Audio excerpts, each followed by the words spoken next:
ये जो राष्ट्रीय चेतना है, ये जो राष्ट्र को नए संकल्पों की तरफ ले जाती है, ये नए संकल्पों की सिद्धि के लिए प्रेरित करती है। महाकुंभ ने उन शंकाओं आशंकाओं को भी उचित जवाब दिया है जो हमारे सामर्थ्य को लेकर कुछ लोगों के मन में रहती है। अध्यक्ष जी, पिछले वर्ष अयोध्या के राम मंदिर प्राण प्रतिष्ठा समारोह में हम सभी ने ये महसूस किया था कि कैसे देश अगले 1000 वर्षों के लिए तैयार हो रहा है। इसके ठीक 1 साल बाद महाकुंभ के इस आयोजन ने हम सभी के इस विचार को और दृढ़ किया है। देश की ये सामूहिक चेतना देश का सामर्थ्य बताती है। किसी भी राष्ट्र के जीवन में, मानव जीवन के इतिहास में भी अनेक ऐसे मोड़ आते हैं जो सदियों के लिए, आने वाली पीढ़ियों के लिए उदाहरण बन जाते हैं। हमारे देश के इतिहास में भी ऐसे पल आए हैं जिन्होंने देश को नई दिशा दी, देश को झकझोर कर जागृत कर दिया। जैसे भक्ति आंदोलन के कालखंड में हमने देखा कैसे देश के कोने कोने में आध्यात्मिक चेतना उभरी। स्वामी विवेकानंद जी ने शिकागो में 1 सदी पहले जो भाषण दिया, वो भारत की आध्यात्मिक चेतना का जयघोष था। उसने भारतीयों के आत्मसम्मान को जगा दिया था। हमारी आजादी के आंदोलन में भी अनेक ऐसे पड़ाव आए हैं। 1857 का स्वातंत्र संग्राम हो, वीर भगत सिंह की शहादत का समय हो, नेताजी सुभाष बाबू का दिल्ली चलो का जयघोष हो, गांधी जी का दांडी मार्च हो, ऐसे ही पड़ावों से प्रेरणा पाकर भारत ने आजादी हासिल की। मैं प्रयागराज महाकुंभ को भी ऐसे ही एक अहम पड़ाव के रूप में देखता हूं, जिसमें जागरूक होते हुए देश का प्रतिबिंब नजर आता है।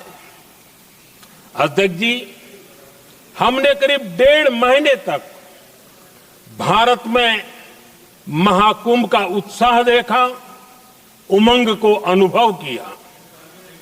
कैसे सुविधा असुविधा की चिंता से ऊपर उठते हुए कोटि कोटि श्रद्धालु श्रद्धा भाव से जुटे, ये हमारी बहुत बड़ी ताकत है।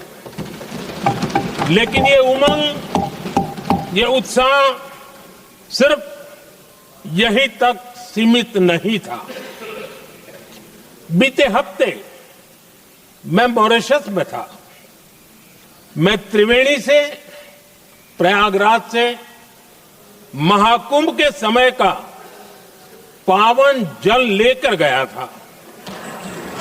जब उस पवित्र जल को मॉरिशस के गंगा तालाब में अर्पित किया गया, तो वहां जो श्रद्धा का, आस्था का, उत्सव का माहौल था, वो देखते ही बनता था।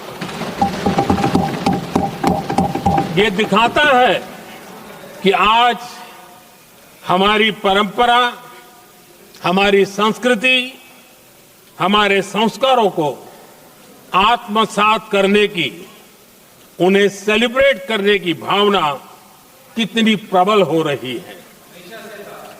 अध्यक्ष जी, मैं ये भी देख रहा हूं कि पीढ़ी दर पीढ़ी हमारे संस्कारों के आगे बढ़ने का जो क्रम है, वो भी कितनी सहजता से आगे बढ़ रहा है।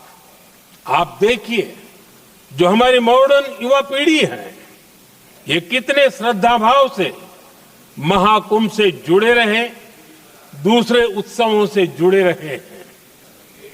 आज भारत का युवा अपनी परंपरा, अपनी आस्था, अपनी श्रद्धा को गर्व के साथ अपना रहा है।